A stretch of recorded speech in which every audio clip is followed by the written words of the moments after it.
Dentro de la riqueza del lenguaje se encuentran tres ramas.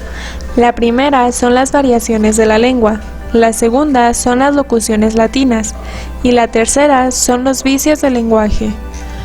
Dentro de las variaciones de la lengua se encuentran el modismo, la jerga y el caló.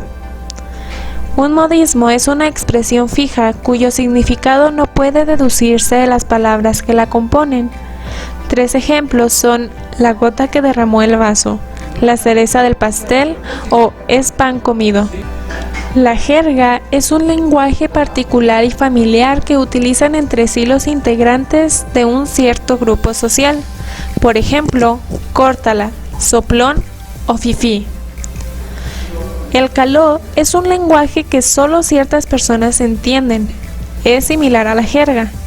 Por ejemplo, tranza, charra o ya bailaron.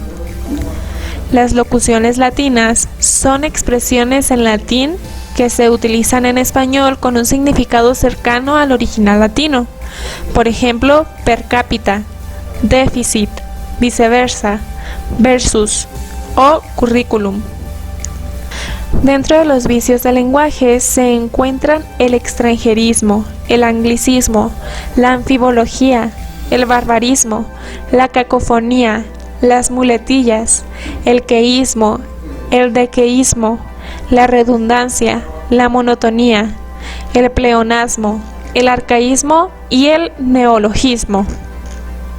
El extranjerismo se refiere a aquellas palabras de idiomas extranjeros que se introducen en el propio sin ser traducido. Muchas veces sucede que la pronunciación no se respeta del todo, sino que se deforma un poco. Por ejemplo, boutique, short o cheap. El anglicismo son términos originarios del idioma inglés, pero que fueron tomados por el español y se incorporaron a discursos en idioma castellano. Por ejemplo, Bluetooth, bullying o hobby. La anfibología es utilizar frases o expresiones que tienen más de una interpretación. Por ejemplo, iré a Nueva York solo por unos días. Esto pinta muy bien. O eligió un carro rápido. El barbarismo consiste en pronunciar o escribir mal ciertas palabras o emplear vocablos impropios por creer que tienen cierto significado cuando en verdad su significado es otro. Surgen por agregar, quitar o cambiar de lugar una letra. Por ejemplo, fuistes, pizza o nadie. Cacofonía.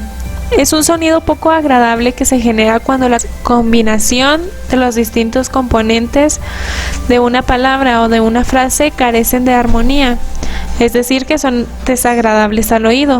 Por ejemplo, hizo caso omiso, cada caja encaja. Muletillas. Las muletillas son apoyonturas que el hablante utiliza como muleta o bastón para sostener el habla o para recuperarse de los bloqueos mentales. Por ejemplo, el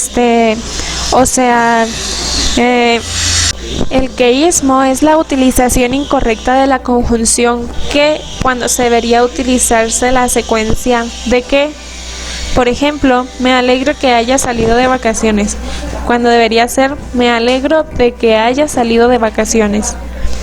Dequeísmo.